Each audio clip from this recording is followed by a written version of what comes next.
Hey sports fans, and welcome to Sports Talking with Cam. I'm your host Cameron Gooseby, and today I will be talking about my Week 8 predictions between the New Orleans Saints and the Chicago Bears. These two teams will play on America's Game of the Week later today at 3:25 on Fox, so please do not forget to miss that.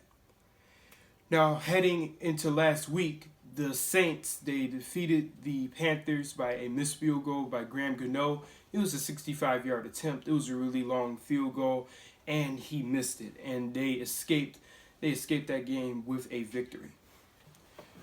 Now, I received some breaking news earlier today that not only Michael Thomas is out, but also Emmanuel Sanders. He's out as well for this game. He's a complementary piece. He's a perfect complementary piece alongside Mike Thomas. And Mike Thomas is the best receiver in the NFL. But now, since Emmanuel Sanders is out, I would like to think that the cornerbacks for the Bears and Kyle Fuller and Jalen Johnson, I like to think that those two would actually have an easy time today. But as always, we just never know what can happen. Like, one of these second stringers can break through, and we don't want that to happen. So all I'm saying is they just need to focus. Now, offensively goes, their offensive ranking, they are 11th overall. They have a really elite offense. Now, although their two star wide receivers are out, they still got Alvin Kamara in the backfield, and you still got Dalvin Cook as your tight end. So there's still some weapons Drew Brees can throw to. And speaking of Drew Brees, he's not playing at MVP level this season, but he's still playing at a solid level. So the Bears will need to watch out for him today. So, I predict that he can really have a really good game today. Now, the defensive ranking as that goes, they are actually ranked number 7. They're also giving up 29 points per game, but with that 29 points per game, the reason why they're giving it up is because of their linebackers. Their middle linebackers are getting exposed in the backfield. They're giving up a lot of completions. They're missing tackles, and that's exactly why they're giving up 29 points per game. Now, notable players on the offensive side of the ball, you got Drew Brees, one of the most accurate quarterbacks to ever play in the game. Although he's not a scrambler, he is fearless. If he senses pressure coming towards him, he doesn't care. He's not scared of any pressure at all, and he's only 5'10".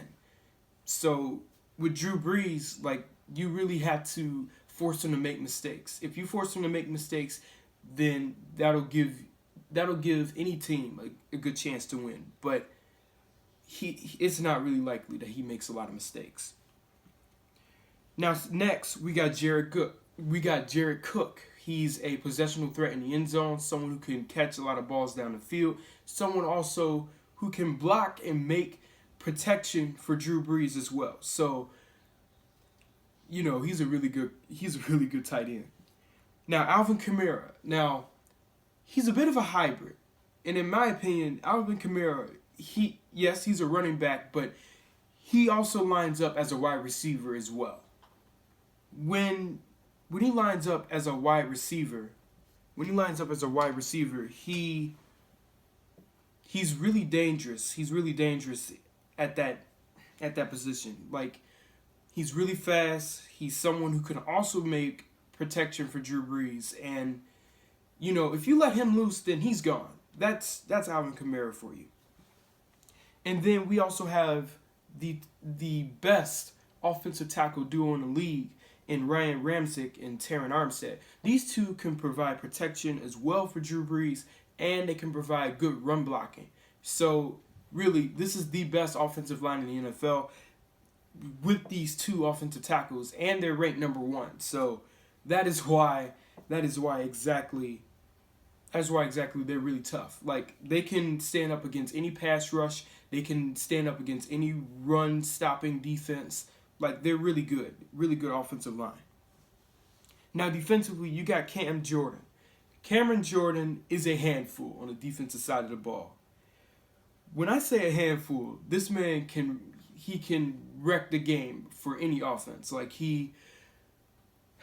man, I don't know how to even say it. Like he ruins run plays. He can get to the quarterback. He can do just about anything, and he's doing that from the defensive end. He's one of the best defensive ends in the NFL. He's almost like Aaron Donald, but like I said, he's not as good, but he's in that conversation. You also have Marshawn Lattimore, and Marshawn Lattimore, who can make your life a living hell on the defensive side of the ball. He makes a lot of tough plays on the defensive side. He can get interceptions. He can force fumbles. He can do just about anything of what a defensive coordinator asks a cornerback to do. And he's someone who can really get into a wide receiver's head. So I expect that he's going to get after Allen Robinson today. I think it's going to be a really tough matchup for both of these two men.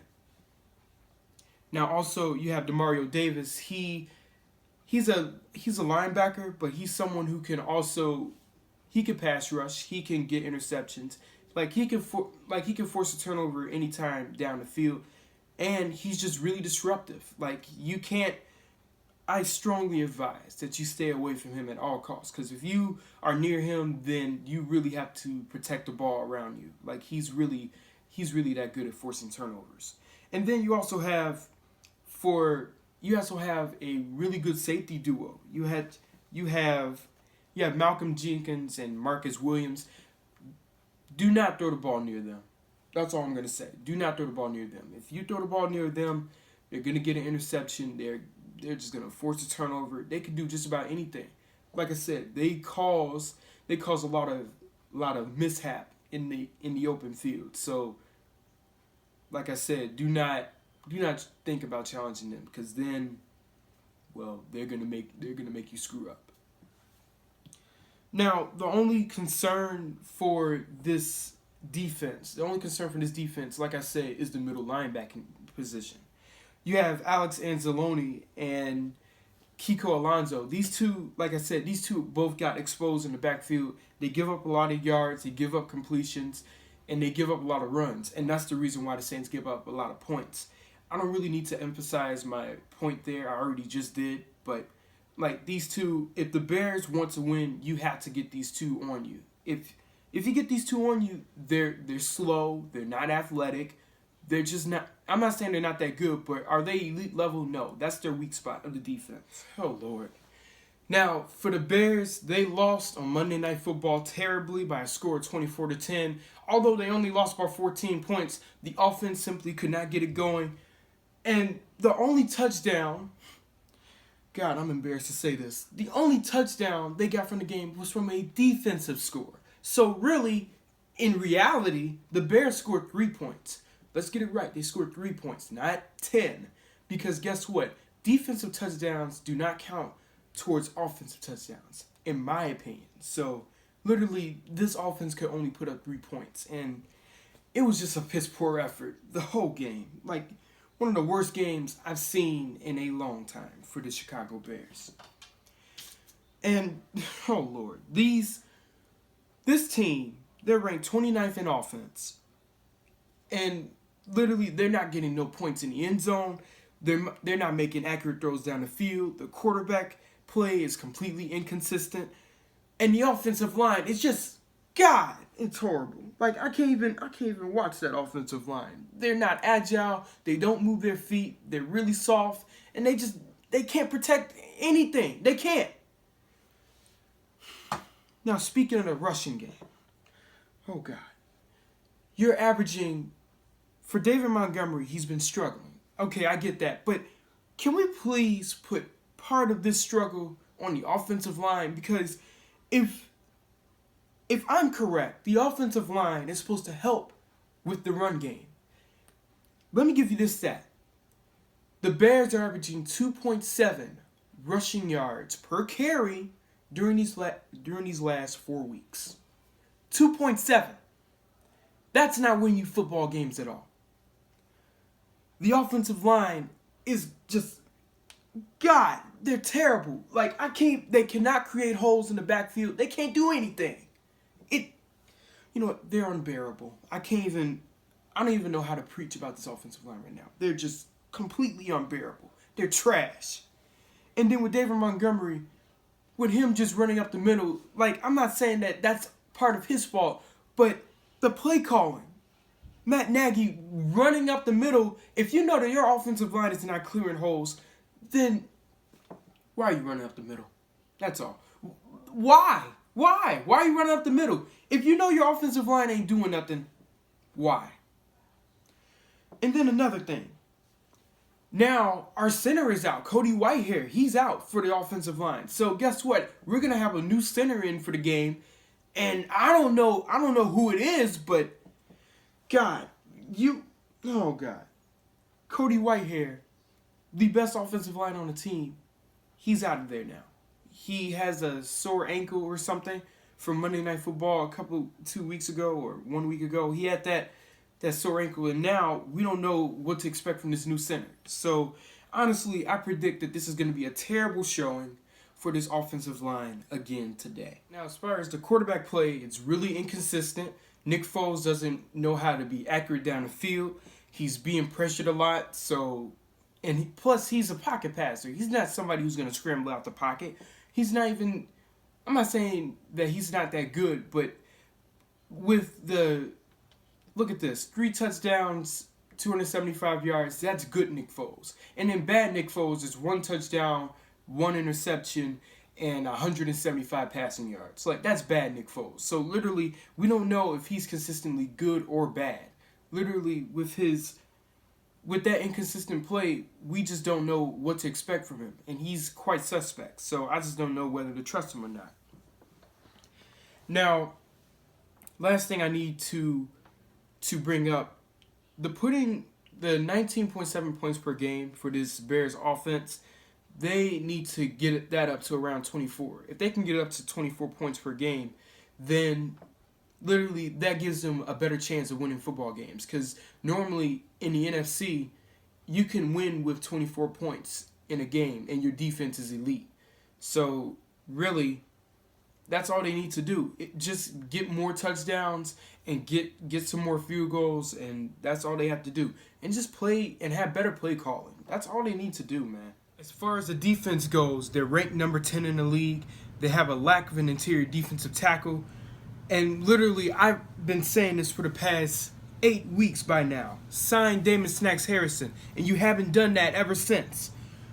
And guess what? Our running defense is now getting exposed because guess what? Now since we don't have a defensive tackle, who's going to be up there to eat up the guys in the middle?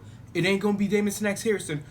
Explain to me. Who? Who's going to eat it up inside? And then next thing you know, with the nickel defense, they cannot play that nickel defense consistently.